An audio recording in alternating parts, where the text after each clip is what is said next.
Pozdravljeni v tedenskem podkastu, ki ga pripravljamo na uislovenia.si, v katerem povzemamo najpomembnejše novice na področju generativne umetne inteligence.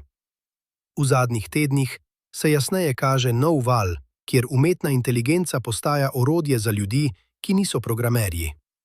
Platforme omogočajo ustvarjanje digitalnih pripomočkov z opisom v naravnem jeziku ali nekaj kliki.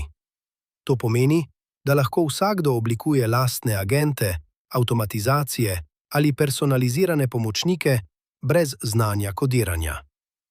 Ta premik prinaša več konkretnih primerov. Na eni strani so sistemi, ki razumejo navodila v naravnem jeziku in avtomatično pretvorijo idejo v delujočo logiko. Na drugi strani so integracije v vsakodnevne aplikacije, kjer AI pomaga upravljati e-pošto, povzemati sestanke ali ustvarjati naloge. Učinek je droben, a vsakdanjik postaja bolj produktiven in prilagojen posamezniku. Hkrati pa raste tudi zanimanje poslovnih uporabnikov za ponudnike, ki ponudijo več kot le surovo zmogljivost. Vidimo premik k podjetjem, ki gradijo modele z močnim poudarkom na varnosti, transparentnosti in nadzoru nad podatki. Organizacije iščejo rešitve, kjer lahko natančno določijo, kako se njihovi podatki obdelujejo in shranjujejo, kar ni več le dodatna funkcija, temveč odločilni dejavnik pri izbiri partnerja. Ob tem razvijalci velike platforme uvajajo nove funkcionalnosti. Boljše upravljanje pogovorov, prilagodljivost tona odgovorov, integracije z orodji za delo in več nadzora nad zasebnostjo.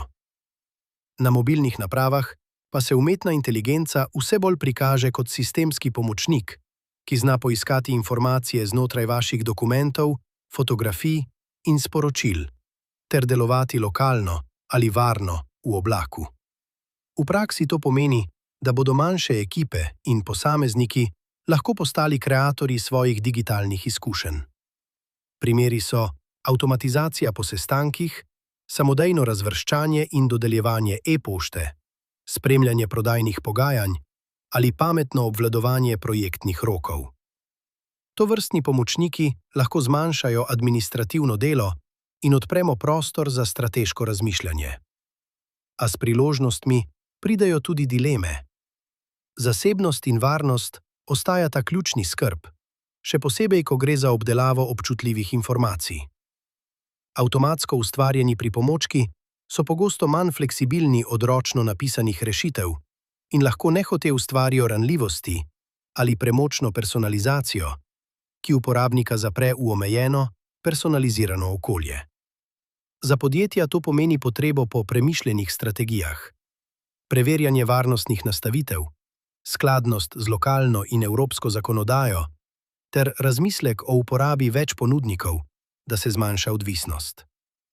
Hkrati pa je priložnost za lokalne ponudnike, da ponudijo rešitve, prilagojene potrebam in regulativnim zahtevam trga.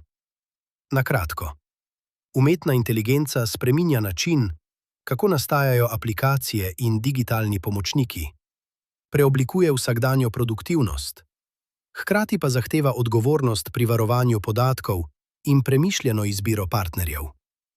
Če bomo to novost sprejeli premišljeno, lahko postane orodje, ki razširi ustvarjalnost in učinkovitost brez nepotrebnih tveganj. Hvala, ker ste poslušali. V naslednji epizodi bomo pogledali, kako te trende izkoristiti v malih in srednjih podjetjih, ter kakšni so prvi koraki, da osebni AI pomočnik resnično začne delati za vas.